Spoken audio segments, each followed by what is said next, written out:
Bonjour à tous, alors j'ai une petite inégalité sur des racines carrées et des valeurs absolues. Alors, c'est pas très difficile, mais parfois on a un petit peu de mal à démontrer des choses simples, donc c'est l'occasion d'en parler. Donc ici on prend A et B deux éléments de R+, d'accord?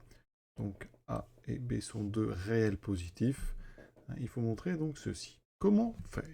Alors, première chose, on va supposer, considérons le cas donc, où A est plus grand que B. Donc soit donc, A plus grand ou égal à B, et tous deux sont positifs, donc on va écrire ça comme ceci. D'accord? Donc ça veut dire qu'ici, eh bien, je peux considérer que la valeur absolue de A moins B, c'est donc A moins B.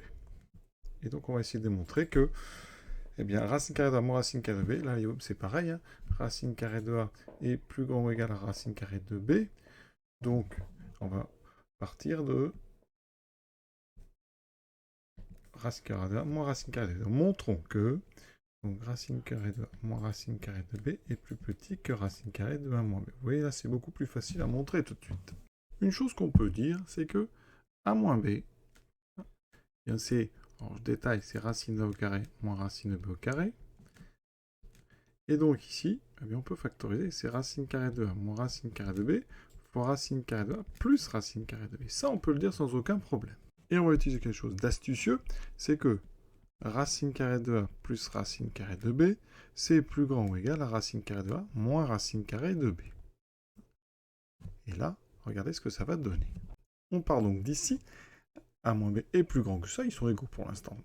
Et donc, je vais utiliser ceci, et je vais dire que ça, donc, c'est plus grand que racine carrée de A moins racine carrée de B. Donc, je vais dire que ça me dit que A moins B est supérieur ou égal à racine carrée de A moins racine carrée de B au carré. On a des deux côtés des nombres positifs, ici ils sont tous positifs.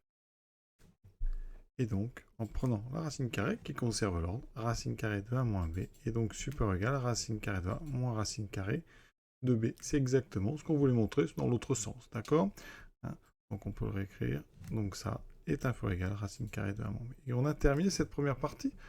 Juste pour ceux qui se demandent comment on justifie ça rapidement, vous dites que racine carrée de A est plus petit ou égal à racine carrée de A plus racine carrée de B, puisque j'ai rajouté B, et ensuite ça sera plus grand que racine carrée de A moins racine carrée de B, puisque j'ai enlevé racine carrée de B, un nombre positif. Tout vient du fait que racine de B est positif. Donc voilà pourquoi je me permettais d'écrire ça direct. Ensuite, on a montré ça pour A plus grand ou égal à B, si A est plus petit ou égal à B. Dans le cas où B c'est supérieur ou égal à A, on peut utiliser la propriété que je viens de démontrer en reprenant A égale B et B égale A. Ça veut dire que, d'après ce qu'on vient de faire, donc on a, vous voyez, racine carrée de B moins racine carrée de A, et donc inférieur ou égal à racine carrée de B moins A. Dans ce cas-là, ici, eh bien, à gauche, ceci, c'est aussi racine carrée de A moins racine carrée de B, mais il faut une valeur absolue. On a juste changé l'ordre, et on a mis la valeur absolue. Et ici, bien, dans les parenthèses, je peux mettre ceci. Donc, dans tous les cas, donc, quel que soit A et B positifs, et on a toujours valeur absolue de racine carrée de A moins valeur absolue de... Enfin, valeur absolue de racine de A moins racine de B, qui est bien toujours inférieure à racine carrée de valeur absolue de A moins B. Et donc, on a terminé cette petite démonstration. Voilà. À bientôt.